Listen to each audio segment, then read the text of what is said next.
दुलाराय बाथौ गौथुमनि गाहाय नेहाथारि जानानै आं श्री मुस्रि बसन्त कुमार स्वर्गियारिया मोनसे खौरां फोसावनो सानदों दुलाराय बाथौ गौथुमनि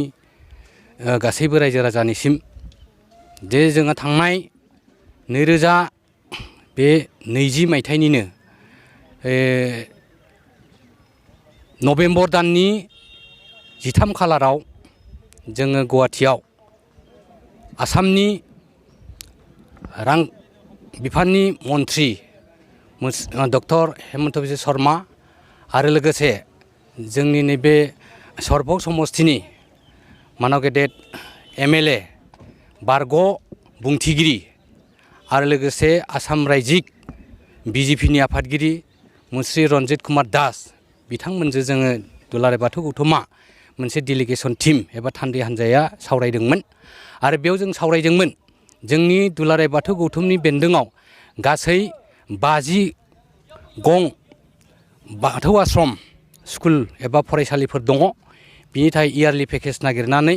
जों मेमरेन्डाम होदोंमोन आर'जलाइ होदोंमोन बेजों लोगोसे जोङो जोंनि माखासे गोजाम बाथौ थानसालिफोर दं बाथौ मन्दिरफोर दं बे बाथौ मन्दिरफोरखौ लुफुंनायनि थाखाय माने अनसुंथाइ नागिरनानैबो जोङो होदोंमोन गासै जोङो 200 बाथौ थानसालिनि मोनसे लिस्ट होनाय जादोंमोन जिल्ला वाइसआव दा बेखौ रायलायनायनि उनाव नै डक्टर हेमन्त बिश्व शर्मा थामहिनबा आसामनि बे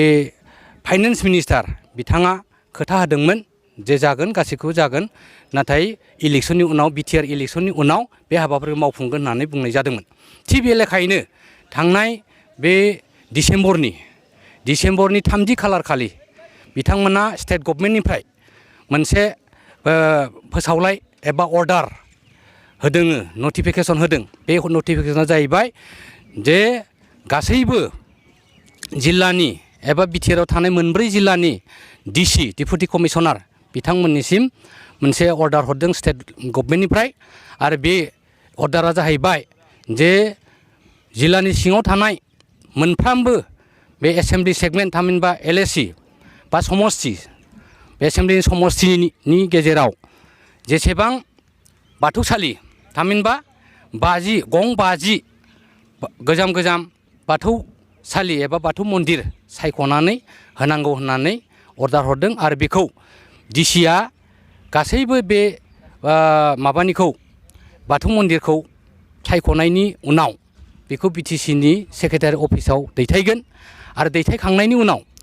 माने जोंनि BTCनि एबा BTRनि बे सेक्रेटारिया